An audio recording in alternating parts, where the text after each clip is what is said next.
started way back at St. John's Church. I started going there to church. And I was attracted, of course, to the folk service, because that was, you know, the lively group. And I remember being invited to Carolyn and Joe's house where they'd have music practice every week. And it's like music practice, because it just turned into a worship and praise time with the Lord. It was wonderful. And one of the things, too, that I was always greeted with a kiss, you know, wherever I was. And that just drew me right in, you know, that love and that fellowship and acceptance. And then I remember meeting Mary Lou and Charlie at one of the meetings at Holy Angels. And I just remember her standing in the doorway with Charlie next to her, and they were kind of tucked into each other, and, you know, just as greeters and just greeting everybody as we came in. And then Marilyn also was at the Holy Angels when I met her. And she was always a lovely lady, always. Then I just want to share some about these ladies. They've always been leaders, and I don't know if they consider themselves leaders, but I mean, I know they had their own lives, their own struggles, their own prayer needs, the things that they worked on and worked through, but they were always a step ahead of us so that they could say, you know, this is the way, you know, follow me. This is what I've learned, this is what the Lord showed me. You know, so they're always there to do that. And numerous times, I'm just so grateful for Mary Lou, because I would pick up the phone and call her and say, Mary Lou, you know, my back hurts, or this is going on at work, or whatever. And she would always have an encouraging word. Lots of times it was even what the Lord had shared with her that morning. She would always pray with me, and it was gone. You know, it was like I knew it was just in the Lord's hands, and her prayers were just so precious to me all those years.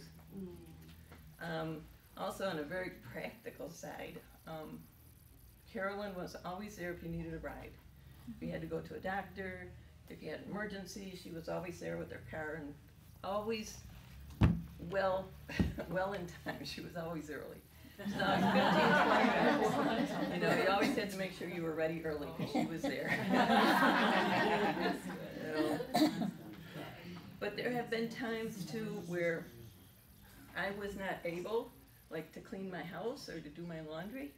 And I just remember these two coming over and cleaning my bedroom one time, and it was like rather embarrassing that someone cleaned it. But they just did it with such love and such joy, and I just so appreciate that they did that for me. And also there were times when Mary Lou just gathered up all my laundry and took it home with her and brought it back the next day all folded and clean, and it was just such a blessing.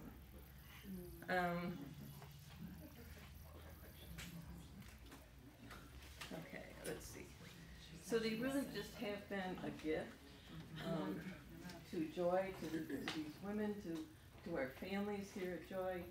I just have loved my association with them and meeting with them, talking to them when I had needs. Now I just love to meet with them and just share love, you know, and share the excitement of knowing Jesus and just all that they have planted in me, you know, that now I can share back with them. So.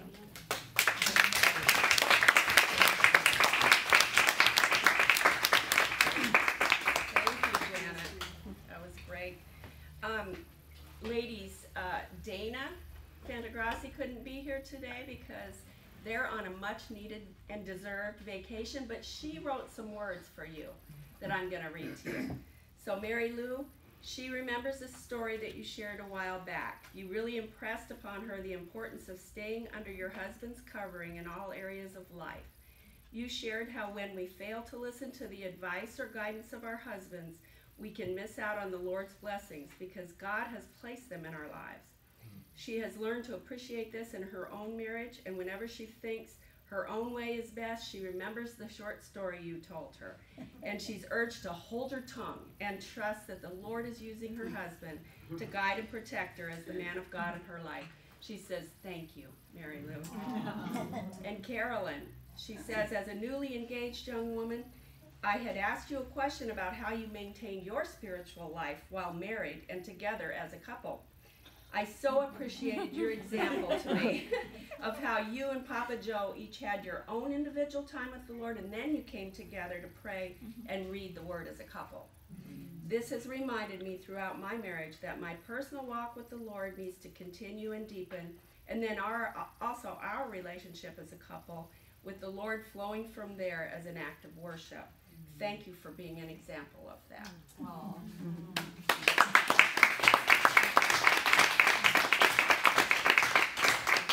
Don't you just love this? Don't you just love to hear how we, all of us, can impact other people's lives if we're really committed to Christ and to His people? This is just lovely. So I'm going to call Marilyn, not Marilyn, Marilyn's daughter-in-law, Janice. She's going to share a little bit about her mother-in-law, Marilyn, and then I'll share a few words, and then we're going to bring this thing home.